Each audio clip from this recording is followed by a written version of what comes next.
அவர்களுக்கும் உங்கள் அனைவருக்கும் என்னுடைய முதற்கண் வணக்கத்தை தெரிவித்துக் கொள்கிறேன்.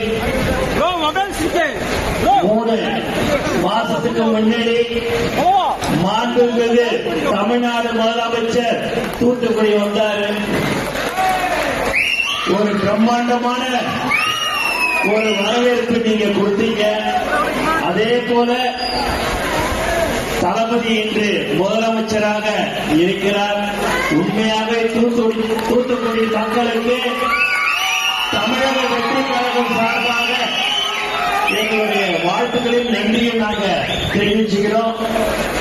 மக்களுக்கு உண்மையாக நாங்கள் சேவை செய்வோம்.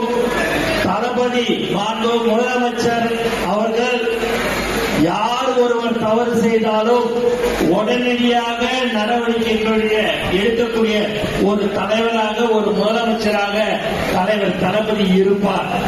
ஆகவே நாங்கள் யாரும் நானும் மற்ற அமைச்சர்களோ ஸ்ரீநாதனோ சட்டமன்ற உறுப்பினர்களோ யாரும் தவறு செய்யாமல் மக்களுக்கு சேவை செய்வதை மட்டுமே நோக்கமாக நாங்கள் எடுத்துக்கொண்டு உங்களுக்கு எப்போதும் நாங்கள் ஒரு ஊழியனாக இருப்போம் என்று தெரிவித்துக் கொண்டு கிஷோர் அண்ணன் அவருடைய இல்ல திருமணத்திற்கு என்னை அழைத்த கிஷோர் அண்ணன் அவர்களுக்கும் மற்றும் அவருடைய குடும்பத்தாருக்கும் மணமக்கள் பல்லாண்டு காலம் வாழ வேண்டும் என்று வாழ்த்தி வாய்ப்புக்கு நன்றி விடைபெறுகிறேன். நன்றி, வணக்கம்.